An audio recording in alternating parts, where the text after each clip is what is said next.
नमस्कार, मैं हूं अमित और आप देख रहे हैं आंखें न्यूज 24। बिहार सरकार में मंत्री संजय झा ने विपक्षी एकता को लेकर कल मुख्यमंत्री नीतीश कुमार और उद्धव ठाकरे की मुलाकात को लेकर उन्होंने कहा कि वहां सभी से मिलने के बाद पॉजिटिव रिस्पांस मिला है। उद्धव ठाकरे ने कहा कि आपका आना मेरे लिए अच्छा शगुन है। सब लोगों का पॉजिटिव रिस्पांस रहा। इस मुद्दे पर विपक्ष को एकजुट करने की बात सकारात्मक हो रही है। वहीं उन्होंने आगे कहा कि नवीन पटनायक के बयान के बाद सब ठीक है, मैक्सिमम विपक्ष के लोग एक साथ एकजुट हैं। वहीं शरद पवार से मिलने के बाद सकारात्मक बातचीत हुई है। धीरे धीरे यह रंग आना शुरू हो जाएगा। वहीं उद्धव ठाकरे का हाल तो सबने देखा। कोर्ट ने कहा कि ऑब्जर्वेशन भी देखिए, अगर वह इस्तीफा नहीं दिए होते तो आजकल में उद्धव ठाकरे की सरकार बन गई होती। वहीं कर्नाटक चुनाव के परिणाम के बाद बहुत जल्द बिहार में विपक्ष की बड़ी बैठक आयोजित होगी, जिसकी जगह और तिथि तय की जाएगी। आपको सुनवाते हैं और क्या कुछ कह रहे हैं मंत्री संजय झा। यही आश्चर्य की बात, इतना डिले क्यों हुआ? वो तो ऑलरेडी उसी पार्टी के लिए कर ही रहे थे। कितनी बार ये बात हमारे पार्टी की तरफ से आ चुकी है। ऑलरेडी थे ही वहाँ पर, कल फॉर्मली ज्वाइन किए। तो नहीं है पहले से तो आप ही लोग विश्लेषण कीजिए। क्या बीजेपी फ्रेंडली की कोशिश कर रही है?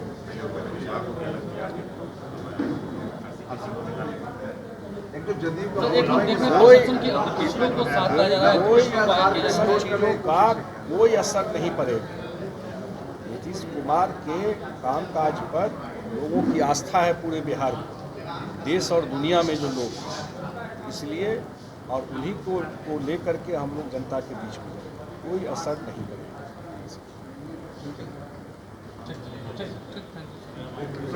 उनसे आप कोई पॉजिटिव रिस्पांस करेंगे, अपेक्षा कर नहीं सकते हैं। कल कर्नाटक का भी रिजल्ट है, उसका भी इंतजार करें। हाँ ठीक है, ठाकरे का हाल तो देख लिए। कोर्ट ने क्या कहा, कोर्ट ने क्या कहा है, ये ऑब्जर्वेशन तो देखिए। कोर्ट ने कहा कि अगर इस्तीफा नहीं दिए रहते और हाउस को फेस किए रहते तो आज कल उद्धव ठाकरे की सरकार बन गई रहती। ये ऑब्जर्वेशन है कोर्ट का कि जो विप है, वो जो ठाकरे साहब का विप है, उसको उन्होंने माना सही है, विप गलत हुआ। जो बुला भी लिया गया, तो सारा ऑब्जर्वेशन तो सामने में है जो कोर्ट का आया है। और बिहार में इतना मैं बता देता हूँ कि 2025 तक का मैंडेट है और सरकार अच्छी तरह से काम करेगी। अगला स्टेप ये सब लोग एक साथ बैठेंगे। जो अगला स्टेप है, अब यही था कि एक एक लोगों से मिलना, वो काम हो गया, सबकी सहमति भी लगभग है। तो एक साथ बैठे और फिर जो एक लार्जर व्यू तय होगा, उसमें आप कब तक उम्मीद है? इसी मंथ मेरे ख्याल से जल्दी ही ये मीटिंग हो जाएगी। एक बार ये कर्नाटक वाला रिजल्ट वगैरह सब सेटल कर जाता है, उसके बाद डेट और जगह सब फाइनल होगा।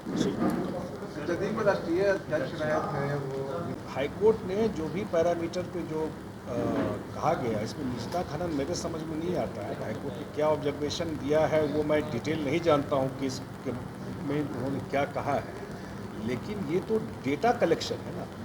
आप वोट देने जाते हैं तो वोटर लिस्ट में नाम होता है कि नहीं होता? ये तो डेटा कलेक्ट किया जा रहा है इसमें। और ये कोई पहली बार नहीं बिहार सरकार कर रही है, इससे पहले अन्य सरकारों ने भी ये काम किया है। कर्नाटक वगैरह में हुआ है कलेक्शन। इससे पहले भारत सरकार में जब यूपीए की सरकार थी, उस समय भी डेटा कलेक्शन का काम हुआ था। भले उन्होंने पब्लिक नहीं किया इस चीज़, सोशियो इकोनॉमिक डेटा जो है उस समय भी कलेक्ट किया गया था सरकार में। और ये तो पता है कि दोनों हाउस में सहमति के बाद यहाँ से पूरा डेलीगेशन गया मुख्यमंत्री जी के नेतृत्व में प्रधानमंत्री के से मिलने के लिए कि देश भर में होना चाहिए। इस सारे बैकग्राउंड में तब जा करके बिहार सरकार ने इस पर काम करना शुरू किया। और जहाँ तक डेटा का जो मैंने बताया कि जो भी कुछ कदम करना होगा इसमें बिहार सरकार करेगी। और बेसिकली ये डेटा कलेक्शन का काम होगा, भी करना होगा। सारा इनिशिएटिव अभी तो सुप्रीम कोर्ट गई, अभी तो वेट कीजिए, मैटर से जुडिस है, सुप्रीम कोर्ट में है, क्या वहाँ फैसला आता है। लेकिन बिहार सरकार और मुख्यमंत्री और सबका एक मत है बिहार के, एक बार ये डेटा जो कास्ट का डेटा है वो आ जाता है।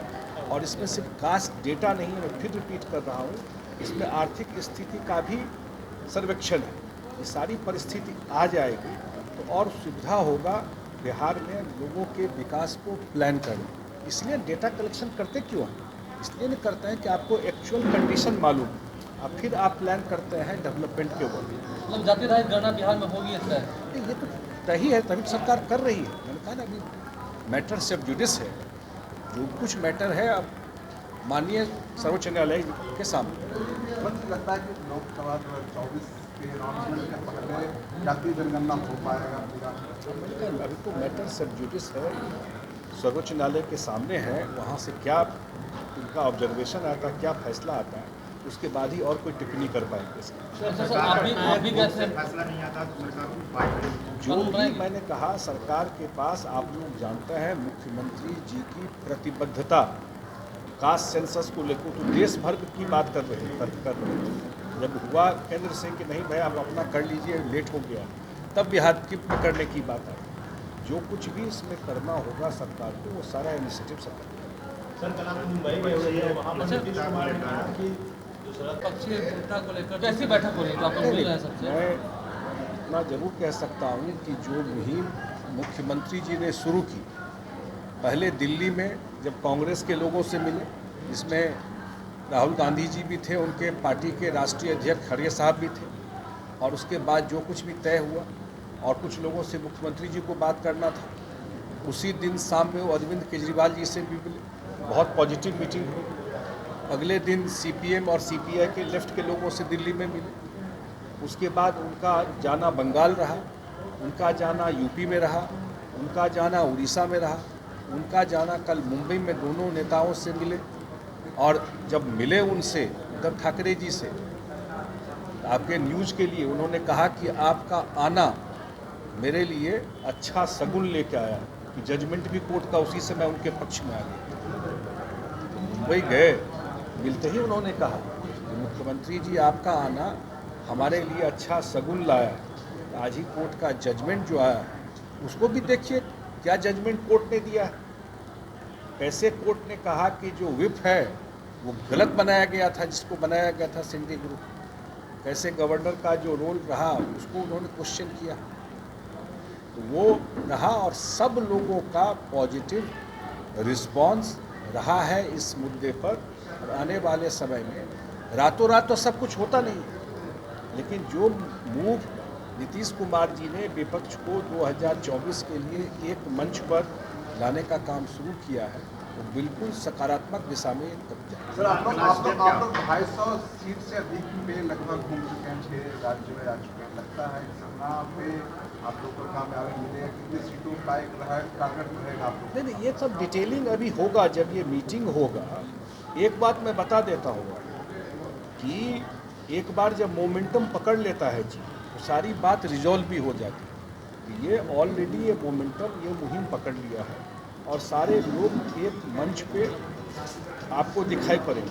अगर कुछ लोग नहीं भी दिखाई पड़ते हैं, कभी कभी आपको लगता है कि कुछ कमी है, तो आप ये समझिए कि वो धीरे धीरे वो भी आपको इस फोल्ड में दिखाई पड़ेगा। नवीन पटनायक है वो कहे, मैंने कहा ना कि सब लोग, कुछ लोग परोक्ष रूप से, कुछ अपरोक्ष, सब लोग आपको दिखाई पड़ेंगे। लार्जली 100% तो कुछ होता नहीं है, लेकिन सबका एक मत है कि एक साथ विपक्ष मैक्सिमम लोग, ये मुख्यमंत्री जी हमेशा कहते हैं, उन्होंने 100% नहीं कहा कि मैक्सिमम लोग एक साथ हैं।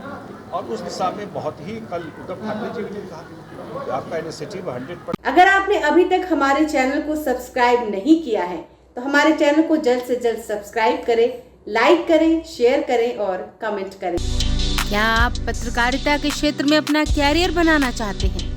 तो आज ही royal Ashoka institute of mass communication and journalism में अपनी जगह सुनिश्चित करें। आर्यभट्ट ज्ञान विश्वविद्यालय पटना से मान्यता प्राप्त 100% प्लेसमेंट के साथ royal Ashoka institute of mass communication and journalism नामांकन जारी है। हमारा पता है DS/16 गायत्री मंदिर के समीप, कंकड़ बाग, पटना 8,20,000। आप हमें संपर्क भी कर सकते हैं। हमारा मोबाइल नंबर है 9955456126।